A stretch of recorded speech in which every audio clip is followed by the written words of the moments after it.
Hi guys, welcome to market express. நம்ம 50-50 எடுத்தாலங்க நமக்கு top 50 companies எல்லாம் உங்களுக்கு இருக்குன்னு தெரியும்.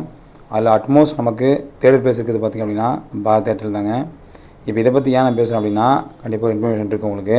இப்போ பார்த்தீங்கன்னா இன்னொரு 2-3 டேஸில் பார்த்திங்க அப்படின்னா நம்மளோட மொபைல் டாரிஃபோட ரேட்டு வந்து ஜாஸ்தியாக போகுது. அதாவது எல்லா நெட்வொர்க்குமே ஃபார் எக்ஸாம்பிள் இப்போது பாரத் ஏர்டெல் சரி, ரிலையன்ஸும் சரி, மற்ற வோடஃபோன் ஐடியாவும் சரி, எல்லாமே வந்து உங்களுக்கு அவங்க டாரிஃப் ரேட் ஏற்ற போகிறாங்க. இதுக்கும் நம்ம ஷேர் வச்சதுக்கு என்ன சம்மந்தம் பார்த்திங்க அப்படின்னா ஏர்டெலுக்கும் இப்போ அப்கமிங்கில் கண்டிப்பாக அது ஷேர் ப்ரைஸ் கண்டிப்பாக இன்க்ரீஸ் ஆகிறது வாய்ப்பு இருக்குது. ஏன் அப்படின்னா டேரிஃப் ஜாஸ்தி ஆச்சு அப்படின்னா கண்டிப்பாக மார்க்கெட் கேப் ஓரளவுக்கு இன்னும் ஜாஸ்தியாகும். ஸோ அந்த பெனிஃபிட் பண்ணி நம்ம இந்த ஷேர்ஸ் நம்ம பர்ச்சேஸ் பண்ணலாம். நான் ஒரு செபி அட்வைசர் கிடையாதுங்க, நல்ல செபி அட்வைஸ் கிடையாது ஸ்டாக்ஸ் இன்வெஸ்ட் பண்ணலாம். அதெல்லாம் பார்த்திங்க அப்படின்னா அப்கமிங்கில் இவங்களோட மிகப்பெரிய டார்கெட் யார் பார்த்திங்க அப்படின்னா 5Gயோட தான். ஸோ அதனால் 5G கண்டிப்பாக மூவ் பண்ணதுக்கப்புறம் இவங்க இன்னொரு டார்கெட் ப்ரைஸ் நல்லாயிருக்கும் உங்களுக்கு.